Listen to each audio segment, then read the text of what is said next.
Welcome everyone, it's your girl Peachy.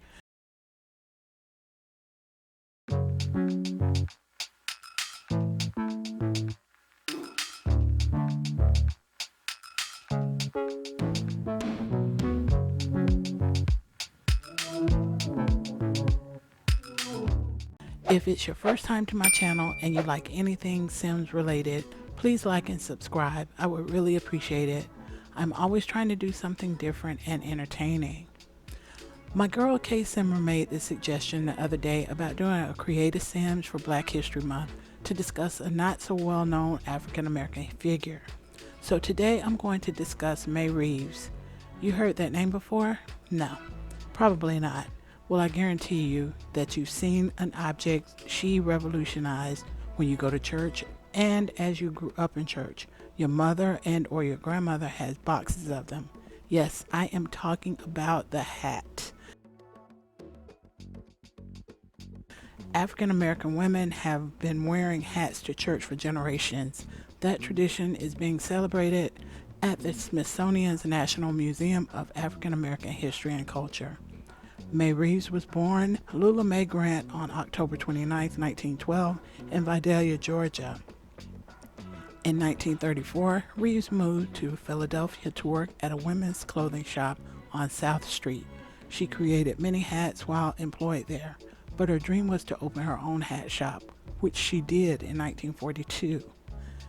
Reeves received a $500 bank loan from Citizens and Southern Bank, and at the age of 28, she opened Mae's Millinery shop located at 1630 South Street. By doing so, she became one of the first African American women to own her own business in downtown Philadelphia. Her hat shop helped dress some of the most famous African American women in the country, including iconic singer Marian Anderson, Ella Fitzgerald, and Lena Horne. In 1953, Reeves opened a second shop near other successful businesses at 41 North 60th Street. She continued to create hats until 1997 when she was 85 years old. That year the hat shop closed, and several years later Reeves moved to a retirement home. Reeves' daughter arranged for the contents of the shop to be donated to the Smithsonian. When it came time to turn the store into a museum display, the exhibit curator wanted everyone to understand Mae's hat shop as a powerful place. In addition to allowing Mae to combine artistry and entrepreneurship, the hat shop was highly political because it served as a place of civic engagement and a racial integration. Mae was a member of the NAACP, and on election day she turned the shop into a polling station.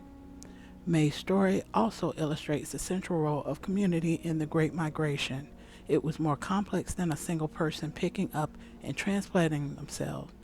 In the case of African American migration during the era of Jim Crow, they had to rely on a whole network of people, both in the places they were moving from and the places they were moving to. Mae's move to the business success in Philadelphia was made possible, at least in part by the family who cared for her son back in Georgia, who hosted her in Chicago while she attended millinery classes, and who already settled in Philadelphia, not to mention the support of the Black-owned bank that issued her a loan or the apparel shop that gave her her first job in the new city.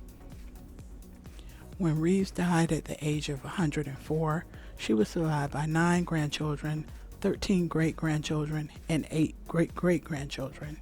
Every day the museum celebrates Mae Reeves' spirit of creativity, her deep love of community, her entrepreneurial spirit, and the best qualities of Philadelphia, the city of brotherly love where she made her home. In researching more on Mae Reeves, I found this newscast from February 12, 2020.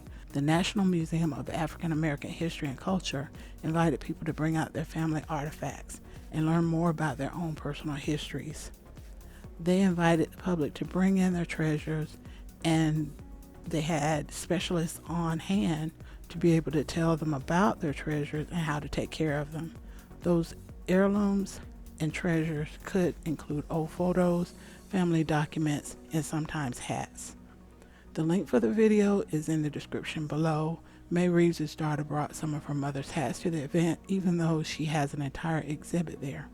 I'm not sure if this is an annual event for the museum, but if it isn't, it should be. Thanks for watching, guys. There will be more of these Creative Sims moments spotlighting different history facts to commemorate diversity and spread the knowledge. Have a great day. Until next time.